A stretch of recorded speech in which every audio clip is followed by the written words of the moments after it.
Part 1. A Calm Morning. The morning in Glendale was serene. The sky stretched out in an endless expanse of crystal clear blue, the kind of morning that made the world feel at peace. A light breeze carried the rich aroma of freshly brewed coffee through the streets as the sidewalk outside Millie's coffee house buzzed with life. Customers sat at small round tables, sipping their morning drinks, chatting about their plans for the day, or simply watching the world go by. Amidst the hum of early conversations, James Miller, a 42-year-old blind man, sat at his usual table near the entrance. Dressed in a well-fitted navy sweater and a pair of worn jeans, he took small, deliberate sips from his coffee cup, savoring the warmth. His dark sunglasses shielded his unseeing eyes, but his posture was relaxed. This was his morning ritual, a moment of solitude before the world demanded his attention. By his side, Rex, a large German shepherd with a sleek coat of black and tan, sat with unwavering focus. More than just a guide dog, Rex carried the experience of years of rigorous training as a former K-9 unit, once serving in high-risk situations where his instincts had saved lives. Though retired from active duty, his alert posture and sharp gaze told a different story. He was always watching, always prepared. James ran his fingers through Rex's fur absentmindedly, a silent acknowledgement of the deep trust between them. To James, Rex was more than a companion. He was a lifeline, a protector, and the closest thing to family. The soft clatter of silverware and the hiss of the espresso machine inside the cafe blended into the background as James listened to the world around him. He could hear the rhythmic tapping of shoes against pavement, the occasional honk of a distant car, and the flutter of pages as someone turned a newspaper. He felt the sun's warmth on his face, the gentle heat, a welcome contrast to the crisp morning air. Rex, however, wasn't as relaxed. His ears flicked forward at every unusual sound, his eyes scanning the surroundings. Years of working in law enforcement had trained him to detect subtle shifts in behavior, to notice things before they became a threat. And though this was just another ordinary morning, he remained ever vigilant. James sighed, setting his cup down on the table. "Looks like a good day, huh, buddy?" he murmured. Rex didn't react, but James knew he was listening. The peace of the morning felt unshakable, a quiet, predictable start to the day. But for a dog like Rex, instincts were never wrong. Something was coming, he just didn't know when. Part 2. The Biker Gang Arrives. The morning's tranquility was shattered by the deep, throaty rumble of motorcycle engines. The sound echoed down the quiet streets of Glendale, slicing through the peaceful hum of the cafe like a blade. Conversations at nearby tables faltered as heads turned toward the approaching noise. 3 motorcycles rolled into a parking space near Millie's coffee house, their engines growling before finally cutting off. The riders dismounted with slow, deliberate movements, removing their helmets to reveal rugged, unshaven faces and leather jackets adorned with bold patches. They weren't just casual bikers out for a morning ride. There was something about them that felt off. At the center of the trio was Chuck, a tall man with a thick build, his black leather jacket slightly worn but still commanding attention. His dark, calculating eyes scanned the cafe, taking in the people sitting at tables, the way some patrons instinctively avoided eye contact, and the overall atmosphere of quiet discomfort that followed their arrival. His lips curled into a smirk, as if he thrived on the unease he caused. James, still seated at his usual spot, remained unaware of the shift in mood. He couldn't see the way the bikers sized up the crowd, the way some customers whispered nervously, or how a waitress at the cafe's entrance hesitated before going back inside. But Rex knew. The German shepherd who had been lying calmly beside James stiffened, his ears perked, and his amber eyes locked onto the 3 men as they walked toward the cafe. His body tensed, his sharp instincts immediately picking up on something off about them. The men didn't sit at a table. Instead, they moved through the outdoor seating area, strolling casually between customers as if they owned the place. Chuck led the way, his heavy boots thudding against the pavement. His presence was deliberate, the kind of presence that demanded attention, that dared someone to challenge it. Then he saw Rex. Chuck stopped mid-step, his eyes narrowing slightly as he took in the German shepherd's firm, motionless stance. "Well, would you look at that?" he said, his voice loud enough for nearby tables to hear. "That's a big dog you got there." James tilted his head at the sound of an unfamiliar voice, sensing the attention directed toward him. He reached down, running his fingers over Rex's fur in a reassuring gesture. "He's my guide dog," James said evenly.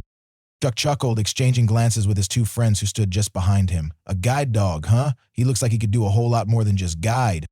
Rex didn't move. His golden brown eyes locked onto Chuck, his entire body poised not in fear but in readiness. His years of training told him exactly what to do in situations like this. Watch, assess, and prepare to act if necessary. Chuck leaned forward slightly, as if testing the dog's reaction. Is he really as smart as he looks, he asked, his voice carrying a faint challenge. His friends chuckled, though their laughter felt forced.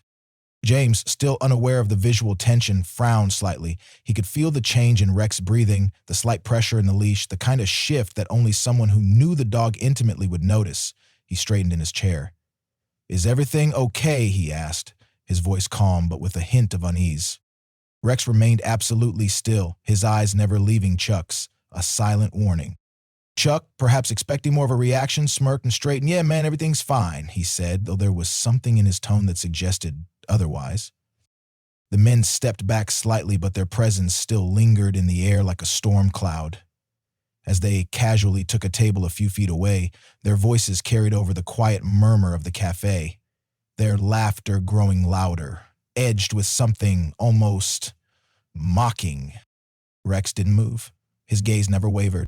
Something was coming, and this time, James could feel it too. Chuck leaned back in his chair, stretching his arms behind his head as he glanced over at James and Rex. His smirk hadn't faded, and though he was pretending to be casual, there was an unmistakable challenge in his posture. The other two bikers snickered as they talked among themselves, their voices just loud enough for James to hear. Rex, however, wasn't fooled by their act. The German Shepherd remained still, his muscles tense, eyes locked onto Chuck like a soldier tracking an enemy. He wasn't just observing, he was waiting.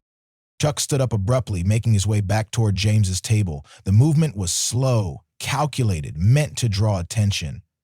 A few other cafe patrons glanced up nervously, their unease evident in the way they averted their eyes or shifted uncomfortably in their seats. James sensed the shift immediately. Though he couldn't see the man approaching, he felt the weight of his presence. The air around him seemed to change, charged with something unspoken but unmistakable. His grip on Rex's leash tightened instinctively. Chuck stopped just beside the table, looking down at the dog. You got a nice-looking animal here, he said, his voice carrying an unmistakable edge. James gave a polite nod, trying to keep the situation from escalating. Thanks. He's my best friend. Chuck tilted his head slightly, his smirk deepening. Rex. Huh? That's a strong name. Let's see if he lives up to it. Before James could react, Chuck reached out suddenly, extending his hand toward Rex's snout. The move was bold and reckless. Rex immediately took a step back, his body tensing further. A deep, low growl rumbled from his throat, not loud, but enough to send a clear message. His golden brown eyes darkened with focus, locked onto the man in front of him. The cafe grew quieter. People stopped talking, their attention now on the unfolding scene. Chuck chuckled, holding up his hands in mock surrender. Whoa there, big guy, he said, though the amusement in his tone did match the flicker of hesitation in his eyes. James finally spoke, his voice firm. He doesn't like strangers getting too close. Chuck's smirk remained, but there was something harder in his expression now, a challenge lingering just beneath the surface. He turned slightly, glancing back at his friends. They were watching, waiting for his next move, their amusement tinged with expectation. And Chuck, the kind of man who didn't back down easily, felt it. One of his friends chuckled. What's wrong, Chuck? You gonna let a dog put you in your place? The jab hit its mark. Chuck's jaw tightened for the briefest second before he covered it with another forced laugh. He turned back to Rex, the gleam in his eyes shifting into something more dangerous. James, though unable to see it, felt it. He sensed the shift in Rex's body language, the way his breathing changed, the way his presence became even more rigid. Something wasn't right. Chuck took a step closer. Relax, guys. It's just a dog, he muttered, mostly for his friend's benefit. Rex didn't move. His growl deepened ever so slightly, his warning unmistakable. Chuck's lips curled into something between a smirk and a sneer. He extended his hand again, this time reaching toward James's chair, giving it a small tap as if testing his limits. The reaction was immediate. Rex sprang up, his stance shifting from alert to ready to defend. His ears flattened slightly and his powerful shoulders tensed, his growl now deep enough to send a chill down the spine of anyone who understood the weight of it.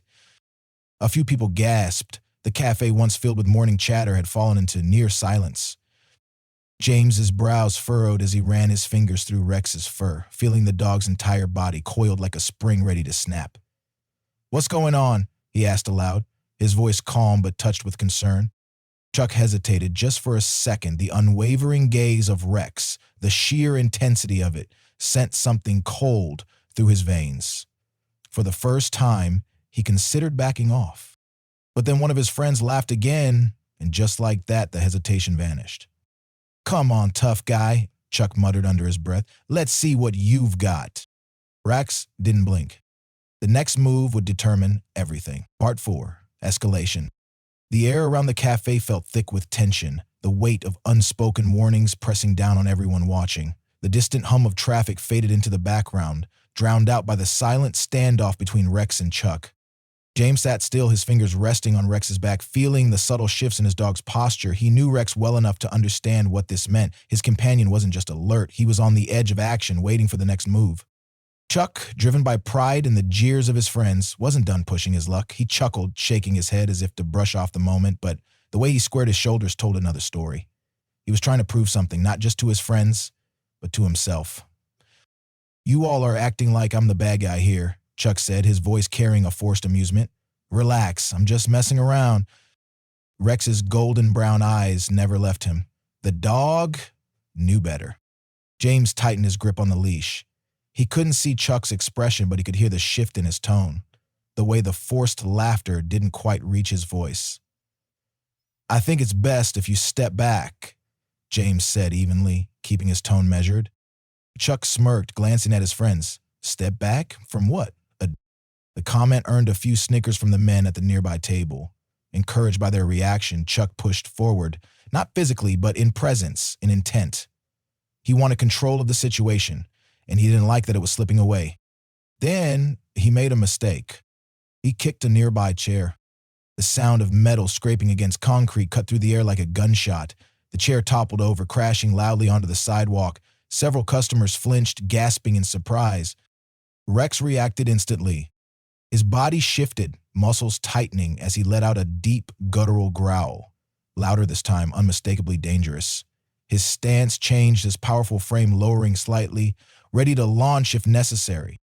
The reaction was so immediate, so controlled, that it sent a ripple of unease through the crowd. "Whoa," Chuck said, stepping back with his hands raised in exaggerated surrender. "Easy there, boy." But his cocky smirk was gone. James, now certain that something was very wrong, reached down, running his fingers through Rex's fur in an attempt to steady him. "Rex, easy," he murmured, but his own heart was pounding. Then, a voice cut through the thick silence. That's enough.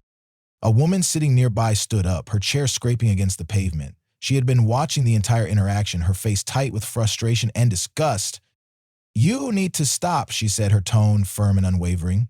"Leave the dog alone." Chuck turned toward her, his smirk faltering. He hadn't expected to be called out, especially not by a stranger in front of a crowd. Murmurs rippled through the cafe. More people were watching now. Some had their phones out, recording. Chuck's moment of power was slipping. He exhaled sharply, shifting his weight from one foot to the other. "Relax, lady," he muttered. "No need to make a big deal out of this." But it was a big deal, and for the first time, Chuck was realizing it. Rex, still tense, hadn't taken his eyes off the biker. He was reading the situation in ways that only a dog trained for high-stress encounters could. He could feel the shift, sense the hesitation. Chuck was debating whether to keep pushing or back off. And Rex was ready for either outcome. Part 5, the breaking point. The tension in the air was nearly suffocating.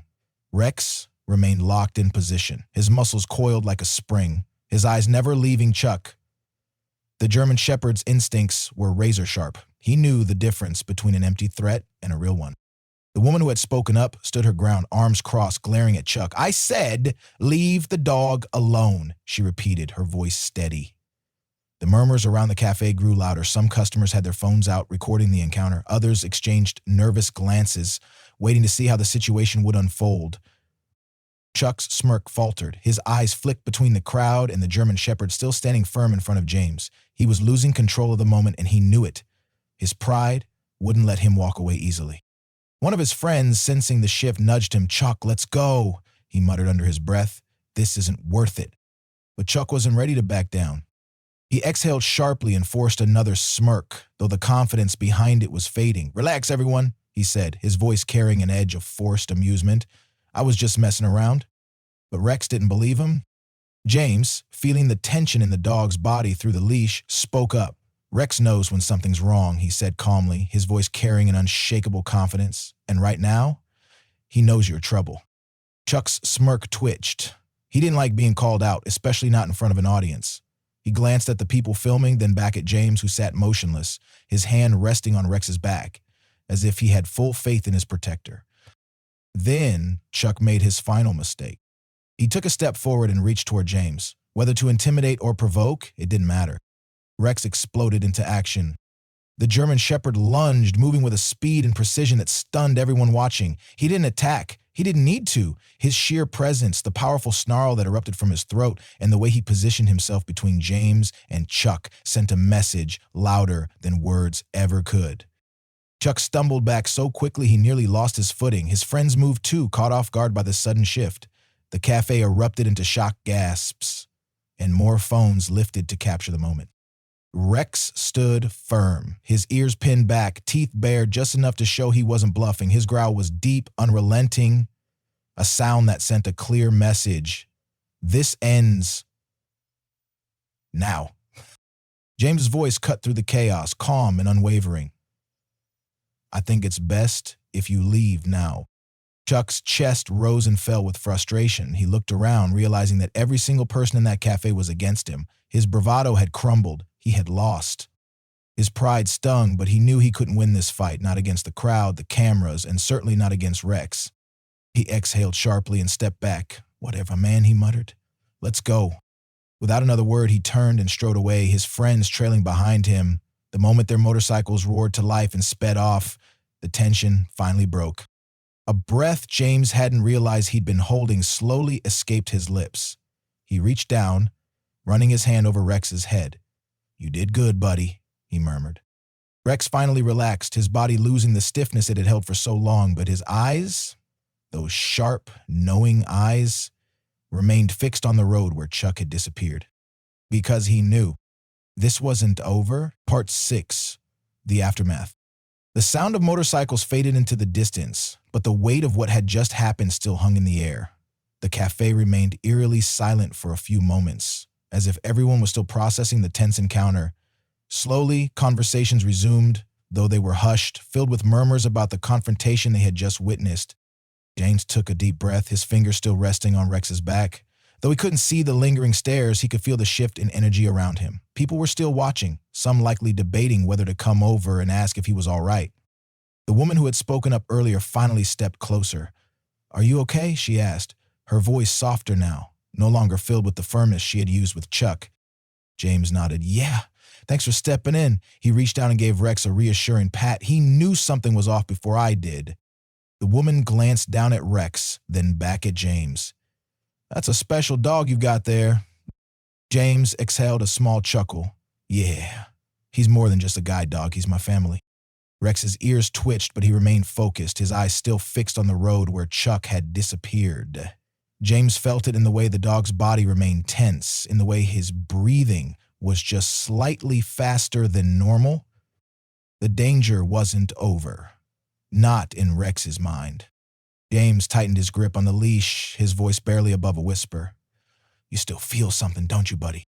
Rex didn't respond with a sound. But his silence said everything. Lessons from the story's strength, trust, and instinct in 2025. As we move into 2025, the lessons from this story remain more relevant than ever. In a world that often feels unpredictable, trusting our instincts, standing our ground, and valuing loyalty are qualities that can guide us through life's challenges. James, though blind, never felt alone because he had Rex, a protector who could sense danger before it arrived. This reminds us that true strength isn't about physical power. It's about awareness, resilience, and knowing when to act. Rex's unwavering loyalty and quick instinct serves a powerful metaphor for how we should approach life. In today's fast-changing world, we must be alert to the people and situations around us, recognizing threats before they escalate. Just like Rex, who reacted decisively but with control, we too must know when to take a stand and when to walk away. Another critical lesson is that help can come from unexpected places. The woman who stood up against Chuck demonstrated the power of speaking out even when others hesitate. In 2025, with online harassment, social tensions, and personal challenges on the rise, standing up for what's right, whether for ourselves or others, remains essential. Finally, the story teaches us that fear doesn't have to define us. James, despite being at a disadvantage, relied on his faith in Rex and the kindness of strangers to navigate a dangerous moment.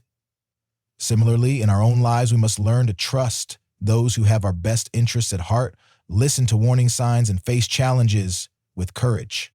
As we embrace 2025, let this story remind us that loyalty, awareness, and courage will always be our greatest strengths. What should James do next? Now that Chuck has left, for now, what do you think James should do next? Should he report the incident to the police, knowing that Chuck might not be done with him yet? Should he take extra precautions, maybe even move somewhere safer? Or should he trust Rex's instincts and prepare for what's coming? James may not have seen Chuck's expression when he left, but Rex did, and his unwavering focus on that empty road tells us one thing: this isn't over. We want to hear from you. Leave a comment below with your thoughts and suggestions. How should James handle the situation moving forward? What precautions should he take to protect himself and Rex? Do you think Chuck will return? And if so, what might happen next? Your insights and ideas could help shape the next part of James and Rex's journey. Don't forget to like, share, and subscribe if you want to see more suspenseful stories like this. And if you've ever had an experience where you or a pet sensed danger before it struck, share it in the comments. We'd love to hear your story.